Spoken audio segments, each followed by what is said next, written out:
Hello, Buddy Fighters. It's Roxas Mouse. Welcome back to another fantastic Buddy Fight episode. Why is it taking me 3 weeks to make a video? It's because this entire house is not quiet at all. Thank God I'm doing this about 7 a.m. in the morning when everyone's gone either to work or to sleep. So anyway, I'm going to jump on the whole Revival Buddies campaign, but instead of making Revival Buddies that are probably guaranteed, because I'm going to make ones that I would want to see. I don't want to see. I'll put in like half the ones that are probably going to be obvious, but the ones I want, they're a little bit more unconventional. Just ones I want to see. So with that out of the way, let's watch the show. Turn off Do Not Disturb on Twitch.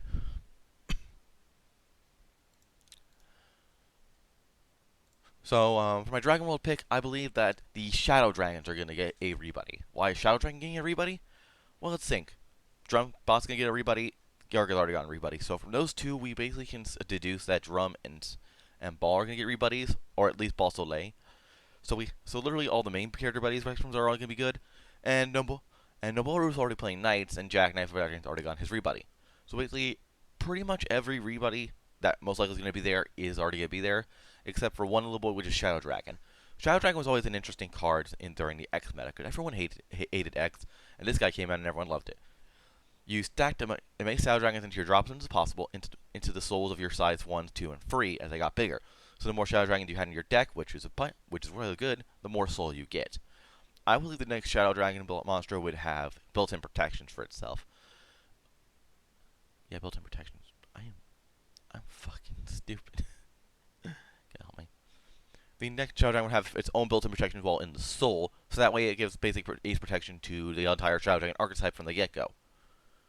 As well as the fact that already the own main monsters boost their own power and aggressive pressure. Having more Shadow Dragons in the market when the deck is already hard to buy because of the demand of Shadow Dragons for the deck would bring the price of the original ones down for people who want to play it on a budget, while also keeping the higher ones around for people who want to play it.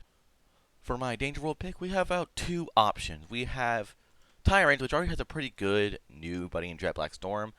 And we have Dual Golem, which obviously really needs support, brand new overkill, maybe some built-in protection for the archetype.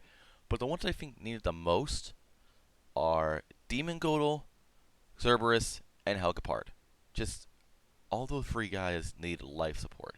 God damn. Armor Knights need life support because, well, does anyone really play Armor Knights? Let's be honest. Did anyone play Armor Knights? This is like the second deck I ever made, and no one plays it because Bushiroad decided let's not give it a real playstyle. Let's just say, the original Cerberus puts monsters into soul. That's the playstyle. Just give Armor Knights a playstyle. Any playstyle, like stacking items into soul through Cradle. I don't know, becoming the Ace archetype and making like Buster 8 and making a brand new Ace, Armor Knights Ace that just stack monsters into the soul that gives crits. That's pretty fine. Just something for Cerberus. Just something for him to do that isn't a Tyrant engine. As for Demon Godel, oh my god, that's like trying to find a purpose in life for Dual Dragons. Just, I guess, try to base them off Arc in a way and try to flesh out that archetype where they basically act like a budget ratchet version of Raging Spirits, now with item hate. I guess the only thing that can distinguish it from Raging Spirits and Dragon Blood Sect, but just something other than that. And then for Helgapard, well, it's pretty easy. Executioners are pretty much dead in the water because they haven't gotten support since they got like 1 card in A Season 1. It's a pretty good set, honestly. It reduces damage, increases power, and it's stackable. It's what else do you need to like? But the monster support and the remaining cell support need life support. They're good at just moving the drop zone, but their abilities are not catched up with the times. So if anything, he needs a card mostly because everything else is pushed past him, and with him and more aggressive pressure from Executioners might be good for him, or at least maybe trying to make a more defensive deck. That's what I say with Executioners. You can do both more burn with their Executioner shield, or you can do more aggro, or you can do more control. Just give them more of a distinguished playstyle that can help, that can at least use scraps of their old support, while also at the same time basically moving them forward into having a cohesive playstyle. So for my Magic World pick, we have pretty much a few options. We have Admonai, who already has everybody. We have Mary Sue, who's dead. We have Plague, which is, they're already fine. They're getting back into the swing of things. Oh wait, what's that left? Oh, Silhouette Joe. Oh yeah, Silhouette Joe. Shadow Shade needs the card because while they do have their Silhouette Joe size 3, having a backup card when it breaks and when you don't have the search spell is always nice to have. And well, the fact that the original Silhouette Joe was made for more aggro plays, so making a more aggro-oriented Silhouette Joe, which they can always tutor into, is still good for the deck's utility and deck building options when Lost World isn't an option. For our Katana World pick, I went down options a bit, and I think this deck deserved it more. Well, Nintetsuka Kage already got a rebuddy, that's no problem. Yami Gitsune actually has a pretty good card, a pretty good Skull Warriors card that just drops their drops the hand card, drops gauge, and deals damage on for each monster. The only problem with that was because since all their monsters were really old, they really couldn't do that to the best of their abilities, and they don't have an item that gives all their board protection. So really, they're okay, since they already have a boss monster already made. For rebuddies, they kind of just like are the boss monsters of their archetypes. So since Tsukikage's fine, and Amigisune's fine. Oh yeah, only assassins exist, but I hate them. So we're gonna go to Fumikazuki Munechika. Yeah, remember Blade Beasts? Remember? Yeah, they were a thing. The Mikazuki Munechika from the Buddy Lineages was pretty good, but clearly it's not enough. So they're gonna either need protection or somehow a better version of that and just make them a no-brains aggro deck. I think that'd be fine, like a no-brains aggro deck. Like always have these complicated Thunder Empire plays that just like play 10 monsters to the board. Maybe I think more of a budget-friendly, simpler aggro deck to get for people to get into is fine. It's fine. People enjoy their samurai furry dogs, and we can't trade them for that.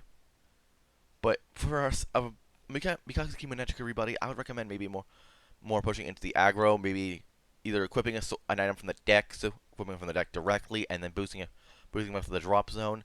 Just kind of a coalescence of having the Blade Beast in drop zone and having and searching the item for more consistency. For my Ancient World pick, it's pretty simple what I want. We have a Dual Seeger evolution, which is basically Cancer. Lost Chaos should not have a new form, and I don't think Ancient World even existed in X, besides the random supports of Dual Jaeger. Oh wait, Dual Jaeger, the original Dual Jaeger still an option. He can the new Dual Jaeger mostly would just work with all the new cards, maybe discard and mill to keep a Dual Jaeger only deck, and kind of I feel for flavor mix in the old Dragon Chief Emperor build, where you would discard a card to give it defense. So that would be a cool option to see for Dual Jaeger. Plus, I think this one is much more likely to happen than all the others that I've said before, which are more like, hey, guys, what if we meet the dream? Because Dual Jaeger had a prominent part in the anime, so Dual Jaeger would most likely be in no matter what. It doesn't matter of what his ability will be. Is it trying to be like an enhanced version of his original form, or would it try to incorporate the Triple D playstyle and the Exile together in a better fashion? Which I feel would be the best of both worlds for all the people that would play that. So for our Dungeon World picks, I'm pretty much going to go with two very uncommon options. Knight of Glory El Quixote for Knights, and Remote Trickster Lone Remote for Traps. I give more hope to El Quixote, mostly because Knights always have a solid engine and foundation to be on. And having a Revival Buddy of him will help push the deck up a little bit more because he was the original Knights buddy. So that would really help them a lot in terms of getting back to A speed. The reason why I want Lone Remote, even though I know it's never going to happen, is because as a player who played Traps for good over a year and a half, all their spells, pretty much all their spells except maybe the set spell, is absolute trash. I think even if I look back right now, the set spell is going to be absolute trash. Just for a Lone Remote rebuddy, it either has to work on only spell cards and then have a bunch of traps, or they have to print like 7 different brand new traps for the next year, and then that'll make the deck viable again, because all the traps are garbage. Let's be honest. All the traps are old Triple D spells that are just like, reduce the power of destroy a 4,000 defense monster. And they're like, that's horrible. And there's one that's like, oh, if you put a monster on the center, you can pay a gate and pay 1 life, and you can destroy it. And it's like, oh my god, they are so horrible. Just, oh my god. I am so mad at Bushi for just screwing around with Dungeon Worlds so much. They're like, oh, we're just going to make it night support all the day. Like, they're going to maybe be an adventurer, maybe. But I think they already rebooted all the old adventurers into dual cards. Except for, I think, the original Tetsuya. They never rebooted Tetsuya. So, yeah, the El Quixote is going to be likely. Lone Remote will be a godsend, but he sucks now. And his card and the entire deck sucks. So you can't just put Splash Lower Mode into a deck and make it work. You have to just give this guy a buddy again, volume 17 at this rate, because God, he is in need of help. Okay, next is Legend World, and I have one obvious pick and one meme pick. My obvious pick is going to be Levitine. Just slap like this card cannot leave the field instead of this card cannot be destroyed, and pretty much you're good to go. Yeah, I think it'd still be fine because mostly you can still use like God Clock to nullify the ability to move another card out of the way that isn't Levitine, so at least they're crippled but not like dead like Levitine's original thing. And then at least with Lost World, since they can move like either 2 or 3 cards off the field, that still balances it out because everyone can use it to get rid of every other card except Levitine. Just gotta keep it I think at least slower to equip because the Overkill still equips two Levitine Abyss equips 1 every turn. You can still stack equips pretty fine. The issue was just protecting Levitine. So as long as your boss monster is given protection, you're fine with just keeping the speed as it is for now, and having a searcher to do it. And for my main pick, can we get Grendel back? Just like that'd be cool. Demonic Beast Grendel. That was actually really cool. How they're like, oh, if you attack it, it's dead at the end of the turn. So it's I don't know, let's give it a soul every time someone attacks. And then, oh, this card is not affected by spells. This card cannot be chosen for card effect. Actually, that'd be horrible. That's basically Yu-Gi-Oh levels. No, just make it like this card cannot leave the field by the opponent's card effects. Boom, simple like that. Just change all the abilities, make them modern. I think that's all you need, and give it a better call cost. I think that'll be a really fun thing to have built. So for my regular pick, it's Levitine. For my meme pick, is Grendel. Hey, this is Future Rocks and Malice. I just finished recording the hero section of this. Now, actually going back to Legend. Someone brought up Windfairy Sylph on the Discord, and I'm like, yeah, I should have brought that up. She would be a really good rebuddy because her original form didn't work in the slightest. So I think a new one would be really good. God, I feel sick now. I'm recording this late in advance. So yeah, rebuddy of Sylph that would work more with the wider Sarkol Fairy engine, would be really nice. So Darkness Dragon World, it's a little bit awkward to ask for Darkness Dragon World because literally this is recorded the day after they announced all these Darkness Dragon World buddy monsters are coming back as rebuddies. Except oddly Demios, but they're probably saving that because Demios makes money. So most likely all the Season 1 buddies are going to be done, the Season 2 Darkness Dragon World buddies are fine, and most likely Gaito's going to get his rebuddy, even though I hate Gaito. So what is left? Clearly, kids, we need to have Death Ruler Daredevil. Who? Remember the original manga, Dark Game Chronicles manga? Yeah, how about we give that Daredevil a playstyle? Like just a playstyle? Because there's a playstyle, sort of, there's like, oh, if your life's at 1, you get a lot of abilities. So basically it's EDD. Before EDD was a thing. Just make just make Def EDD. Does that make sense? Does that make any sense? Like, just make the playstyle Def EDD with actually kind of Daredevil's kind of like a weird mix of every Darkness Dragon World. It has the 100. It has Shadow Dive. It has Shadow Dive. It has the last one was just I think Unnullified and it can be reduced. And then we have one that was just a giant field nuke, a giant reviver. And then there was the Barret, which milled.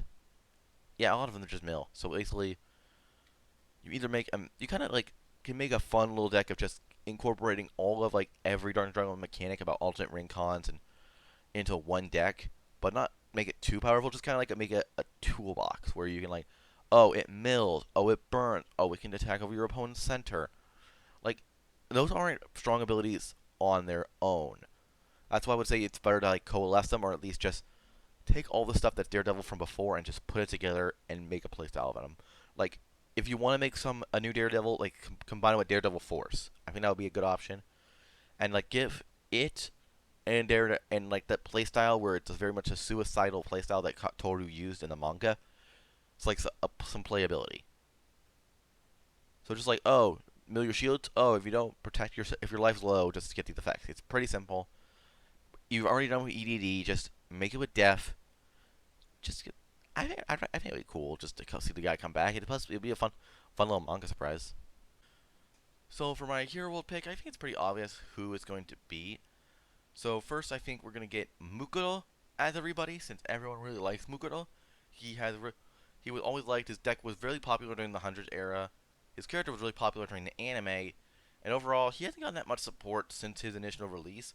all of his support monsters are really bad, and so the impact monster really did a good version by giving them by giving them destruction prevention. So I think at least for now, a base Mukul will be fine to help keep that protection going throughout throughout the beginning of the game, and not having to wait till the final phase to do it. And then a second card I feel would need it is Rescue Drum. Rescue Drum I feel is fine because they already made a brand new Rampage Sonic in the set in Buddy Again Volume 5, so making another Rescue Drum that combos with that would be fine out of its own. Just a nice combo deck to just destroy all your opponent's monsters and deal in lethal damage. However, they could technically be a problem because if we do, the Super Warrior spell that lets you prevent link attacks could be used with the Rescue Drum, and that would be a little not spicy. But rescue the new Rampage Sonic already stops counters, so that's already a thing it already does. I think you can't reduce the damage, but that's gonna be another problem all of this. So, the more I'm thinking about it, Rescue Drum is not a good idea. I mean, they're gonna probably do it, but now I'm scared about Rescue Drum. Oh god. Just go to Star Dragon World. Oh god, oh god, oh god. And at the end, we're at our Star Dragon World picks. Let me be honest. We have a brand new Star Guardian Jack. That's fine. We should not have a new Fafora. God no. I'll explain in a minute. And really, that's only two that really matter. We just got a brand new Cross, and we got a Lost World version of Neroland. So those are pretty much fine in terms of rings. Also, we have a brand new support wave of Cosmic Dragoon, so they're pretty much fine. So really, the only chance you would think is a Fora, but the idea of pushing a Fora even more defensively, oh dear God. Let me just say this: do you really want a monster that cannot leave the field, that cannot be affected by card effects, that cannot be rested, destroy, return to hand, soul will drop, rest, abilities cannot be nullified, cannot leave the field, you cannot move its area, you cannot place it into other zones, you just can't do anything with it. You really want to do more of that? You really want to play against a card that literally you cannot do anything against? And you already know about the Star Dragon World Prison Dragon engine being disgusting. So are you really gonna tell me you're fine? You really want to request an Aphora that literally will never leave? No, let's go with something better. Let's go get Aider. Remember how I brought up Executioners before? Aider. Oh my god. Give Guardians something. Just something. Their power level is too low. They have a good draw engine, but their spells are mediocre, and their monsters are mediocre as well. Just something. Hell, I think the reason why Aider would work so much is because her original ability was upgraded in X to bounce here and another card back to hand. But now that rest protections present bound protection is pretty much a thing now. I think the best thing Aider would do is basically a full basically make put into hand instead of return to hand. It's put. So basically, you have the Lost World clause of putting something in the drop zone so it nullifies, so it goes for like Soul Guard and stuff like that. Well, actually, Lost World doesn't go nullify Soul Guard. That's Time Ruler. You can like make it so it nullifies the ability of the monster that attacks, and that's returned to hand. And it's balanced because your opponent can just pick a card that's worse, bounce that to hand. That's their balancing fork. But if you use something like Deity of Law to combo with it, that could help also. Just giving it some form of really powerful removal would put Guardians on the map, and since they can have a multiple size 2s on the field with their set spell, it helps them a lot in the long run. Having like maybe like one of these here, one of this brand new 8 in the center, one offensive card, and another offensive card. Guardians I feel just needs like a brand new boss monster to just and a brand new defensive like item with protection, just to really get the deck on the map. Because if they really did, they really like thin that hard line between either getting a close center deck with the Tanuki cards and the Immartial Cane, but also having really now good Boomerang Dragon cards and bounce cards like Vanaga and Dormentai that basically can allow you to have open center now after an attack. So I think like either picking a side of which they want. You want open center or close center, and then making an Aidery buddy that can work in either situation, or just being a aceified upgrade of the original Aider would be really nice to have. It'll just give that Guardians a nice little sweet thing just to help them out. They already can push a lot of cards from their drop zone into the bottom of the deck, and I think giving them resources is fine. But they already have the set spell and Sky Dragon Divinity, which give them a great amount of drawing utility already. So I think it would be much more into their removal slash offensive power that they need. Alright, so that's at the end of the video. I will announce it now because I'm petty. Check out the other creators who are making Revival Buddies using the hashtag revivalbuddies in the tag below. This is Rocks of the Malice, and I'm gonna go work on a Vanguard deck tonight. Any shoutouts? Check out Black Rose Driver, background mouse here, Drevlin on Facebook. That's the one we got to meet last night. We're buddies. Yeah, I'm with royalty. I'm with famous people. And I told you Buddyfight wasn't dead. Have a nice day.